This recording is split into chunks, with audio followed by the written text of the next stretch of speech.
Ori and the Blind Forest is amazing. And not just because of how it looks, though that is part of it. Some parts can be frustrating, but the reward is totally worth it. I enjoyed playing so much that I was completely lost in it for days. I love just looking around, exploring, and seeing what I could do. Yes, there are moments where you have to time things just right, but I think that makes the game even better. Playing as Ori feels like a reward on its own. The opening scene pulls you into Ori's story and their world. You see a heartbreaking tragedy caused by mistakes and misunderstandings, and then you get the chance to make things right. The music is incredible. It can make you laugh, cry, or even match your frustration perfectly. Along with the beautiful graphics, it brings this world to life in an unforgettable way. To put it simply, please try this game. It is worth everything it costs and more. Just give it a try and you'll be happy you did.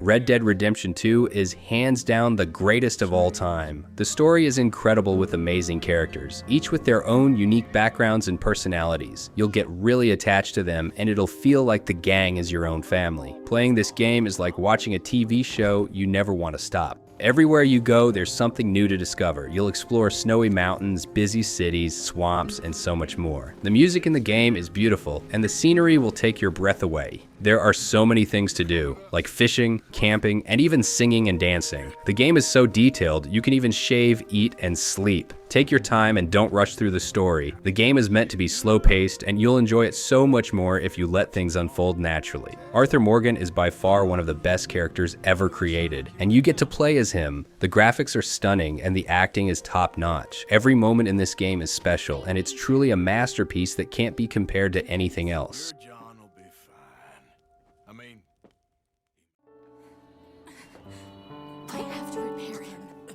The NieR games are so unique. I know a lot of people hesitate with JRPGs because they can be cheesy or have too much fan service. I feel the same way sometimes. Even though NieR has a little bit of that, it's easy to ignore because the story is just that good. I just finished the game with all the major endings and I honestly have no words for what I just experienced. There are plenty of games with great stories, and some even get turned into TV shows on Netflix or other platforms, but NieR Automata is different. You can only truly experience it by playing. The way the characters grow and change is a huge part of the story. To fully understand their thoughts and reasons, you need to see all the major endings. But don't worry, it never feels like a grind. Each route is unique with different cutscenes and storytelling, and everything comes together beautifully in the end. I will only humbly recommend that you play it. It's one of those experiences that you will remember for years.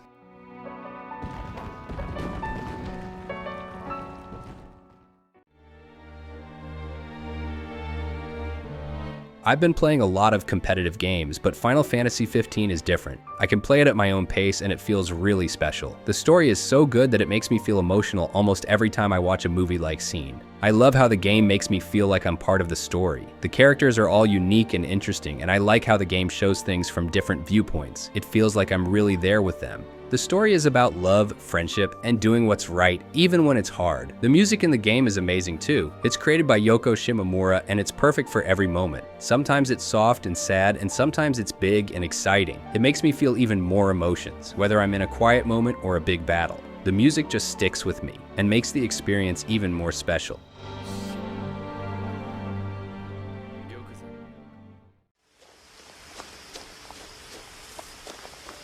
What Remains of Edith Finch is an incredibly beautiful, story-rich game that I highly recommend playing. In the 2.5 hours it took me to explore the game, I was completely drawn into the tragic yet captivating life of the Finch family. Each story unfolded in a unique and emotional way, making the narrative deeply engaging and unforgettable. Every story is presented differently, using various forms of media to enhance the storytelling. The writing is exceptional, and it makes you truly empathize with the characters. Their fates are revealed in such a touching way that I found myself in tears multiple times. Yet despite its heartbreaking moments, the game carries a positive message, reminding us to appreciate the time we have and the people who matter most. This is a game that will stay with you long after you finish it. It may bring tears to your eyes, but it also leaves you with a sense of appreciation and optimism. If you haven't played it yet, I highly recommend experiencing it at least once.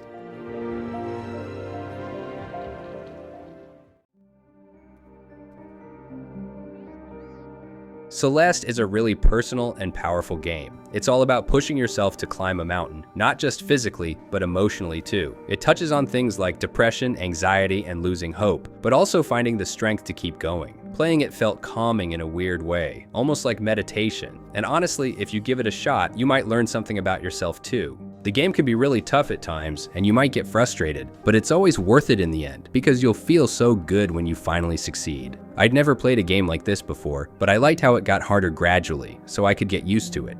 The game looks and sounds amazing, with beautiful pictures and music. The game has a special mode called Assist Mode that helps make it easier to play. You can slow down the game, make yourself invincible, or even skip parts that are too hard. The game wants to be challenging, but it also wants to be fun for everyone.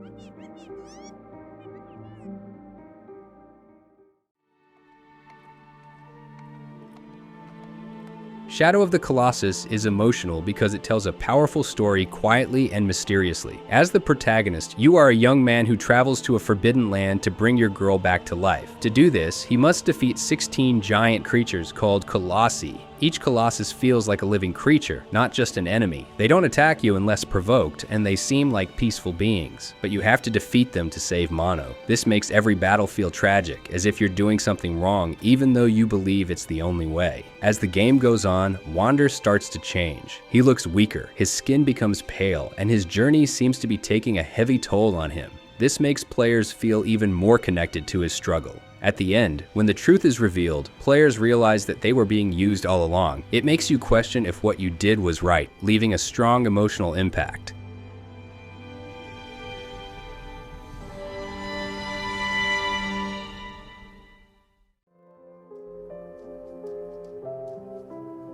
Walking simulators aren't always bad. I like these games because they can be very beautiful and tell interesting stories. The Vanishing of Ethan Carter is one of these games, and it's very good at it. You play as a detective named Paul who is looking for a missing boy named Ethan. The game takes place in a beautiful but scary world where bad things have happened. You have to find clues and piece together what happened to Ethan. The game doesn't have a lot of challenges or puzzles. You just have to look at things and figure out what happened.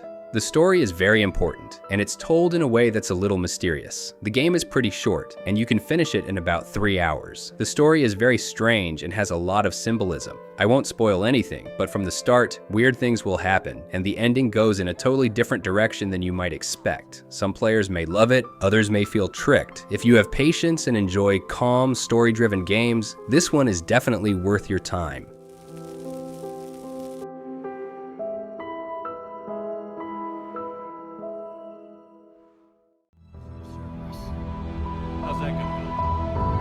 The Mass Effect trilogy will always be in my heart. A lot of people trash Mass Effect 3, but they give it way too much bad rap just because they didn't like the ending. Honestly, I don't think the endings are bad at all. It's a controversial opinion, but this was my favorite game in the trilogy. This game forces you to make a lot of hard choices, sacrificing worlds and lives all for a bigger goal. I found myself staring at my screen for minutes, debating the options presented to me. The music is top-notch. Some visuals are good, while some are starting to show their age, but nothing too bad. As the conclusion to the trilogy, Mass Effect 3 carries a strong sense of finality. Every decision feels like it has lasting consequences, and the journey leads to a powerful conclusion. No matter how players choose to approach the game, the emotional journey remains unforgettable. Good luck.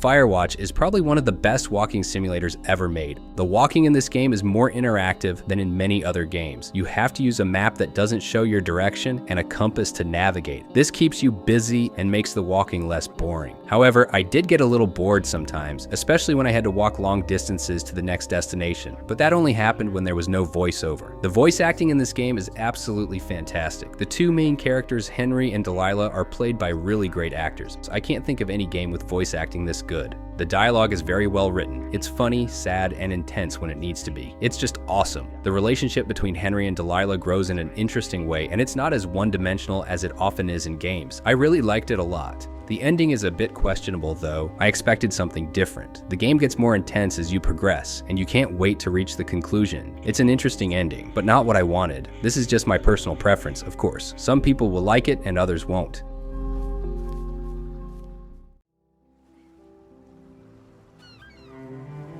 Rime is a third-person exploration platformer, and it looks absolutely amazing. The colors are so vibrant, the world is beautifully designed, and the views are stunning. There's even a changing day and night cycle that makes everything feel more alive. The game has different locations, each with its own unique look. I especially love chapters 1 and 3 because of their bright colors, but every part of the game creates a wonderful atmosphere. The game also has puzzles, but if you stick to the main path, they're pretty simple and easy to figure out. The challenge only increases if you try to collect everything. Some collectibles are really well hidden and tough to get. The story stays a mystery for most of the game, but when you finally understand everything at the end, it's really emotional. I had a great time playing. I love exploring beautiful worlds without too much talking, but I know that's not for everyone. If you enjoy peaceful exploration and stunning visuals, you should definitely try Rime.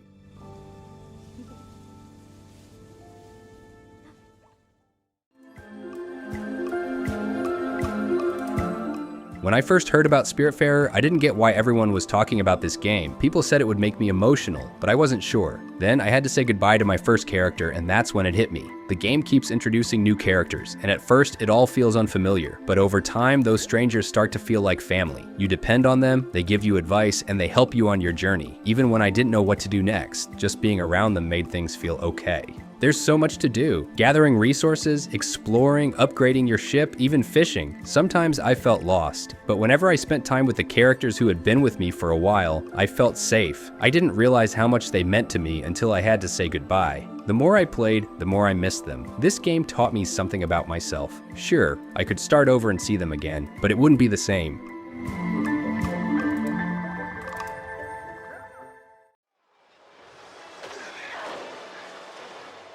Beyond Two Souls, like Heavy Rain, is a well-made action-adventure game with a supernatural twist. The graphics and characters, especially the main one, still look fantastic even today. The game is a cinematic masterpiece with top-notch performances by Elliot Page and Willem Dafoe. Their voice acting is incredible, and all the characters feel real with their own flaws and strengths. Even the side characters are well written, and as the story goes on, you really get to know them. The game isn't very long, around 7 to 8 hours, but it keeps you hooked the whole time. The story focuses on the deep bond between Jodie and Aiden. They face both human and supernatural enemies together, relying on each other in ways that no one else can understand. There's a deep reason for their connection, and the story takes you on an emotional journey with lots of twists and surprises. It's the kind of game that makes you care about what happens next.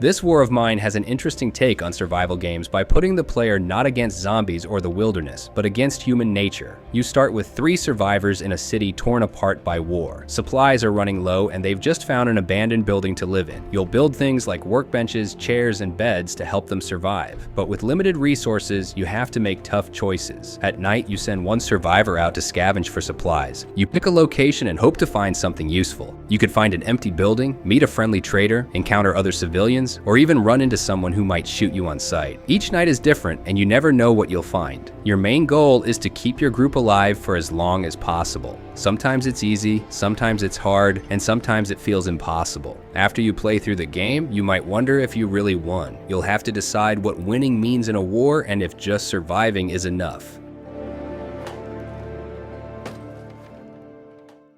Because I swear, if I see another bloody head.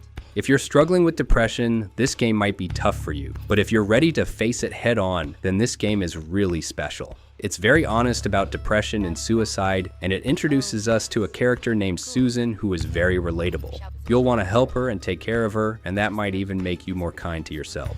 The game is still a horror game, and it has a great atmosphere that can be really scary and disturbing at times. Some parts of the game are so intense that they'll stay with you long after you're done playing. But the game also has a lot of heart, and it's really well made. I loved this game so much that I think it would make a great movie, as long as they keep the same music. The person who made the game, Mr. Mikalski, did an amazing job. He even made a scene that was so sad and tough to watch, which I'm still thinking about it. That's a compliment, because it means he did something really powerful. Drag her away.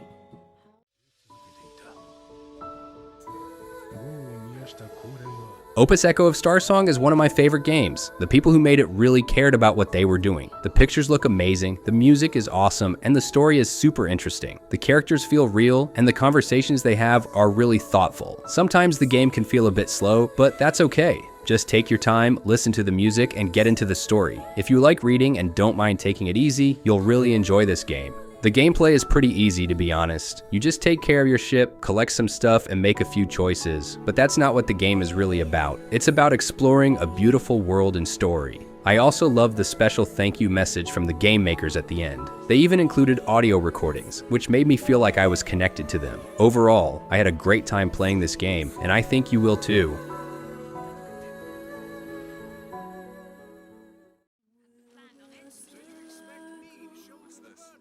I think Bioshock Infinite is the best game in the series. I love the atmosphere and world of the first game, but the story in Infinite is one of the most exciting I've ever played. The heart of Bioshock Infinite is the relationship between Booker DeWitt and Elizabeth. From the moment they meet, you can feel their bond growing. Elizabeth has amazing abilities, and Booker is a man with a troubled past. As you play, you watch their relationship grow through real conversations, shared moments, and times when they open up to each other. You really get attached to them and their journey. The emotional buildup throughout the game leads to a powerful ending. Without giving anything away, I can say Bioshock Infinite leaves a lasting impression because of how it all wraps up. It makes you think about everything that happened, the emotions you felt, and the choices you made along the way. The ending is what makes the whole experience so worthwhile. No.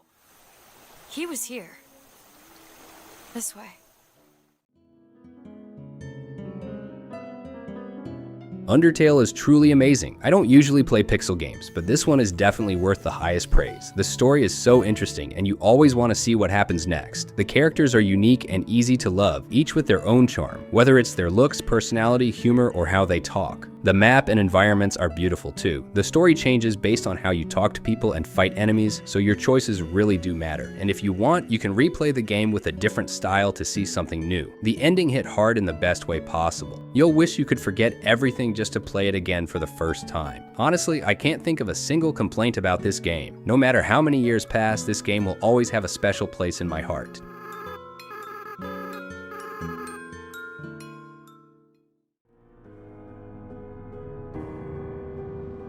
Signalis is one of the best games I've ever played, and its story is amazing. It's so deep and complex that it's hard to explain, and you'll want to play it again and again to understand it better. Even after playing it twice, you'll still have questions and want to learn more. This game sticks with you long after you finish it, and you'll want to think about what it means and what the creators were trying to say. It's crazy that only 2 people made this game. The music, sound effects, and visuals are all amazing, but the story is the best part. It's not just well written, it's a work of art. I just played a game that I'll never forget, and I think you should play it too. Signalis has one of the most beautiful stories I've ever seen in a game, and it will stay with you long after you're done playing. It's not just a game, it's an experience that will leave you thinking and feeling something long after it's over.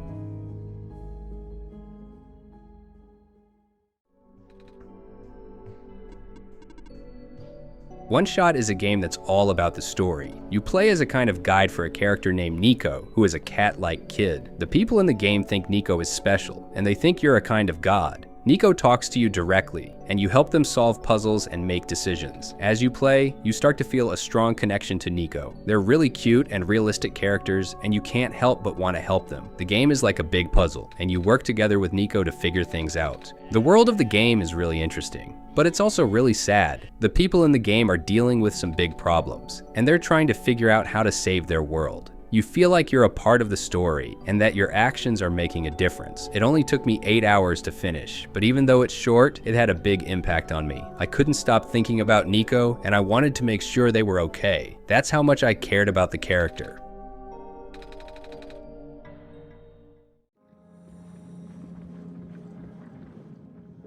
Soma is slow-paced with hardly any jump scares, but it's filled with mood and atmosphere that makes you feel uneasy. The fear in this game isn't about random monsters, it's more about a deep, existential fear that sticks with you long after you play. The game did a great job of making me care about the characters and their story. It felt like I was right there with them, exploring a new world and facing challenges. The game made me feel all sorts of emotions like fear, excitement, and wonder. At first, I thought it would just be another typical horror game, but wow, I seriously underestimated it. It has clever psychological horror elements mixed with fun survival gameplay. But what really stood out to me was the deep philosophical story and themes. That ending might just be the best ending I've ever seen in a game. I don't think I'll ever find another game that can match this one. I don't want to spoil too much though, because the game is all about experiencing it for yourself.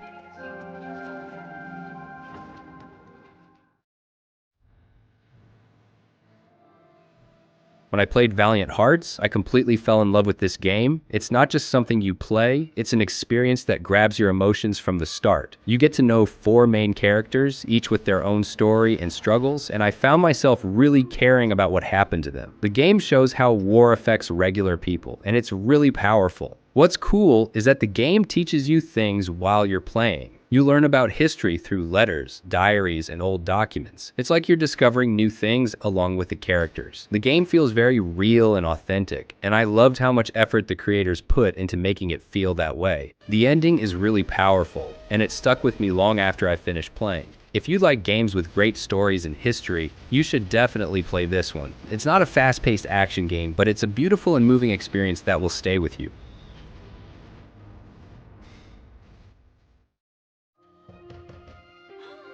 Last Day of June is a touching story about Carl, a man dealing with the loss of his wife June. After a terrible accident, Carl ends up in a wheelchair. One day, he discovers that he can relive the past through June's paintings and maybe change what happened, trying to save her. In the game, you play as Carl's neighbors and try to find a way to prevent the accident. You walk around, talk to people, and solve simple problems. The characters don't talk in a real language. Instead, they use gestures and mumbling to show how they feel. But even without real words, you can clearly understand the emotions in each scene. The game looks like a painting with bright colors and a fairy tale-like feel. The music is also beautiful and helps to make the story feel more emotional. I didn't expect much when I started playing, but it really surprised me. The story touched me deeply, and few games have made me feel this emotional. I highly recommend this game to anyone who enjoys simple gameplay and a moving story about love and loss.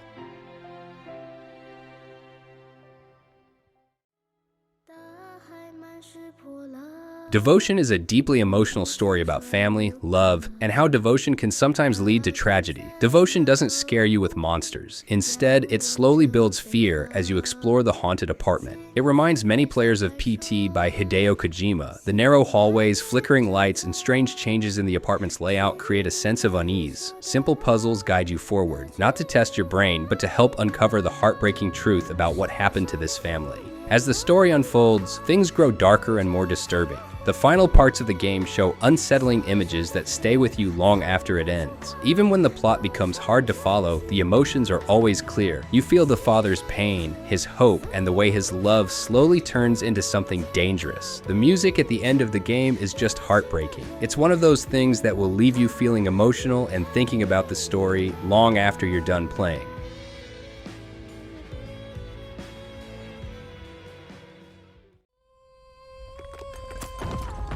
Gris is a beautiful platform game with some simple puzzles that appear later in the story. You play as a girl named Gris who is trying to heal after going through something very painful. As Gris explores this dreamlike world, she gains new powers that help her solve puzzles and move through the world. Slowly, she brings color back into the gray world around her. The gameplay is calm and peaceful. There are no enemies and you can't lose. It's more about the feeling and the journey than beating a hard challenge. Gris talks about serious emotions like sadness, loss, and healing deeply and thoughtfully without using any spoken words. The game has stunning hand-drawn art and music that changes with the story. The art and sound make it feel emotional and powerful. Gris is a special game that touches your heart, and many people will remember it long after they finish playing. It's a great example of how games can tell emotional and beautiful stories without saying a single word.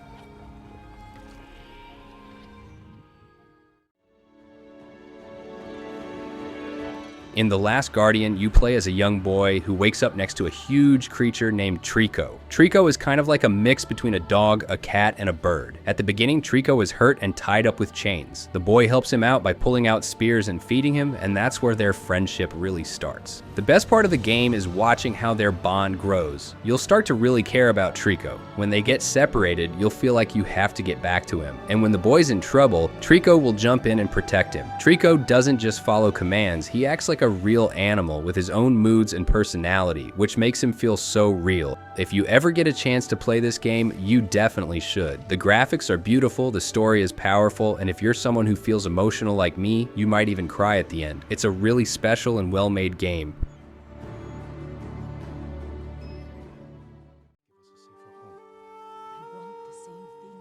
Ghost of Tsushima is more than just a game to me. It's really fun to play, and I love that I can choose how I want to play. Sometimes I like to sneak around and surprise my enemies, and sometimes I like to attack them head on. The game makes both ways really enjoyable. The music in the game is amazing. It's so beautiful that I would often just stop playing and listen to it while looking at the scenery. It's really cool. But what I think I love most about the game is the characters. I love learning about their stories and feeling for them when they're struggling. The side missions with Yuna and Lady Masako are really good, and the one with Yuriko made me a little tearful. Every character felt memorable, and I enjoyed every second of the game. The story was written so well, and it made me feel happy, sad, even angry at times. And when it was over, I felt an empty feeling like I didn't want it to end. Now I'm just hoping that Sucker Punch can bring that same magic in the sequel, Ghost of Yotei.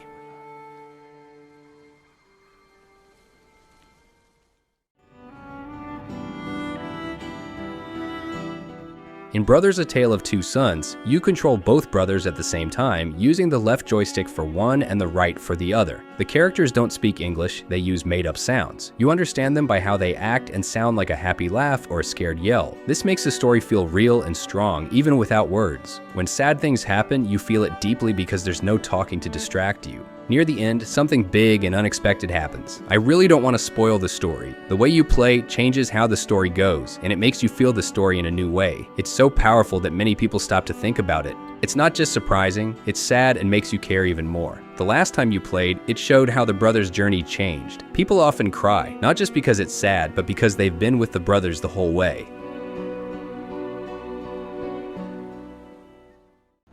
How did I get here? And where is here?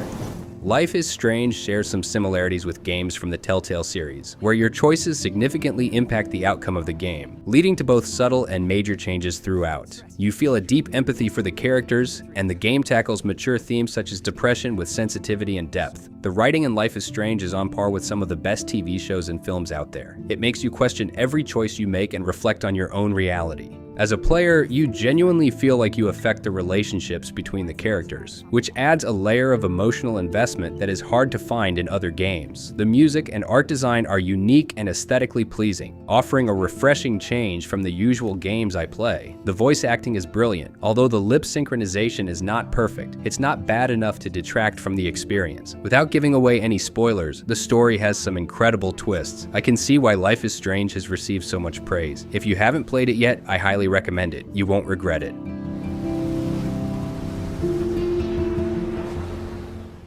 Tommy, this is my brother.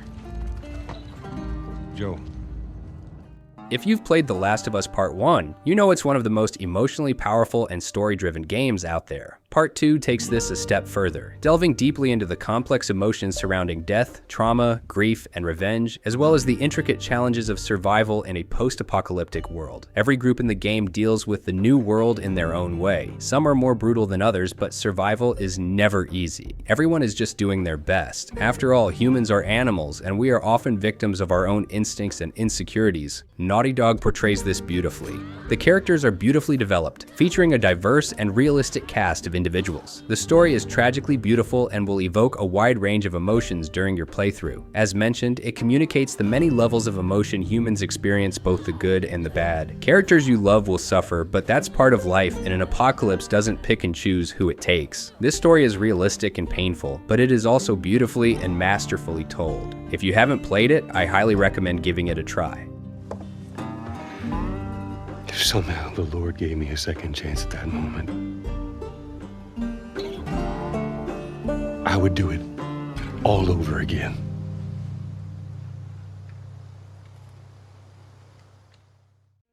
I ask you for your name, but sadly you got no mouth to speak. Without giving too much away, the game starts in the afterlife. A soul shepherd sends us back to remember the most important moments of our lives. We go through these memories, but we can't stay in any of them for too long. Every time we blink, the memory skips forward. It tracks this with your webcam, but you can turn it off if you don't like it.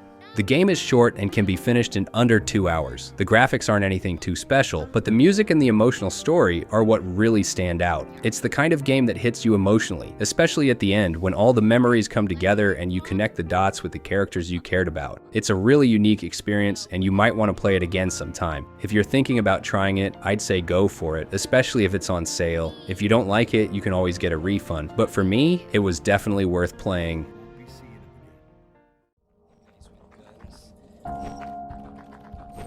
Lisa the Painful is one of the strangest games I've ever played, but it was an amazing experience. If you like games like Undertale or Oneshot, you should totally check it out. At first I thought it was just a funny game that didn't take itself seriously, but boy was I wrong. It actually deals with some really deep and serious issues like child abuse, depression, and addiction. The game handles these topics in a really thoughtful way, and it never feels like it's going too far or being too silly. You play as Brad, the main character, and you'll explore some really interesting places, meet some cool people, and find some useful items. But be warned, some of the people you meet might not be so nice, and they'll make your life even tougher. You'll also have to make some tough choices that will make you feel bad, and that's what makes the game so real. The game will really get to you emotionally, so be prepared. It's like it reaches inside you and grabs your feelings. But that's what makes it so good.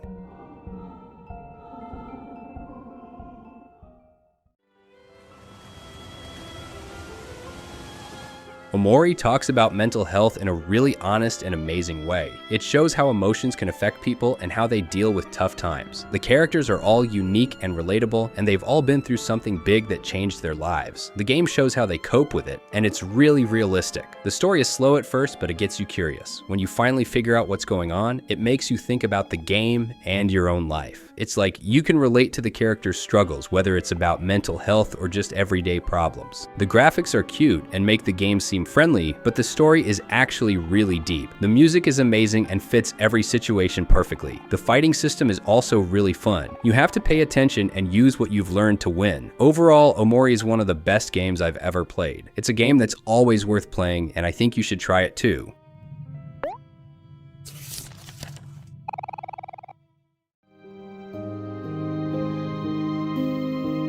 I thought I would just play this game for a few minutes and then put it away, probably never to play it again. But once the story started, I decided I couldn't stop until it was finished. It's amazing what Freebird Games did with the RPG Maker tool. With some good animations, lighting, and movements, it didn't take long for me to forget the simple graphics and imagine the game in a way that felt real. I know this isn't a game with a lot of action, but the way the story and elements are put together is really creative. It made me feel like I had enough freedom to explore and didn't feel forced into a corner. Mostly, the story made me want to keep going to see what happened next. It's sad that a small developer like Freebird can make something so moving with a small budget, while big AAA games often can't even make me laugh or cry. If you like romantic movies and books, you must try To the Moon. It is awesome. The game can be passed in 4 to 5 hours. The final hour is a cry of a river.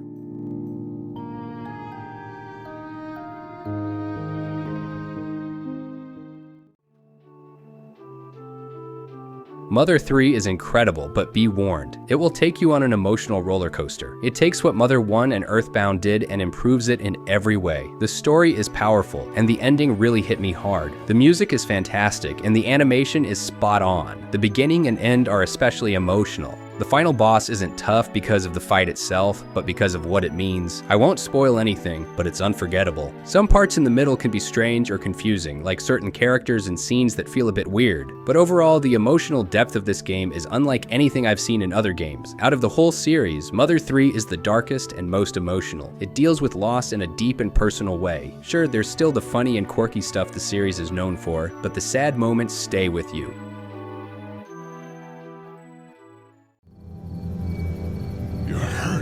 Oh God. Telltale's The Walking Dead game, especially Season 1, can break your heart in a way most games don't. It's not about fancy moves or winning fights. It's about the story, the people, and the tough choices you have to make. You play as Lee, and your job is to keep Clementine safe. She's scared and small, and you feel like her protector. That bond grows strong, and when bad things happen to her or Lee, it hurts because you care so much. The game often puts you in situations where you have to make quick decisions like who to save or what to say. No matter what you choose, someone always dies. Later, the choices you make affect how other characters treat you. These decisions are tough, and there's no perfect answer. In the end, The Walking Dead gets to you because you become part of the story. You make the choices, you get close to the characters, and then you lose them. You think you can fix things, but you can't, and that's what hurts. When the game is over, you might feel empty, not because it's bad, but because it made you feel so much. That's what he loves. Yeah. Most emotional games are fictional, but that dragon cancer is painfully real. It's based on the true story of Joel Green, a little boy who was diagnosed with terminal brain cancer when he was just 1 year old. His parents, Ryan and Amy Green, created the game to share their journey. The Green family didn't create this game for entertainment. They made it to share their grief, to honor Joel's memory, and to help others going through loss feel less alone. The game uses simple, cartoon-like art without detailed faces. This helps players imagine themselves in the story. For people who have lost someone to cancer, it feels very personal. For others, it teaches empathy and shows how hard loss can be. The ending isn't happy. The last part shows him okay and playing like a dream for him in heaven. It's pretty but so sad. You've been with him the whole time and now he's lost. People cry here because they feel close to Joel, and it's hard to let go. Greater than my fear of death is that of insignificance. And that's it for today's list of the saddest games you'll ever play. If any of these games made you emotional too, let me know in the comments. I'd love to hear your thoughts and experiences. Don't forget to hit that like button if you enjoyed the video, and subscribe for more game lists, reviews, and stories. Thanks for watching, and I'll see you in the next one. Take care and keep gaming.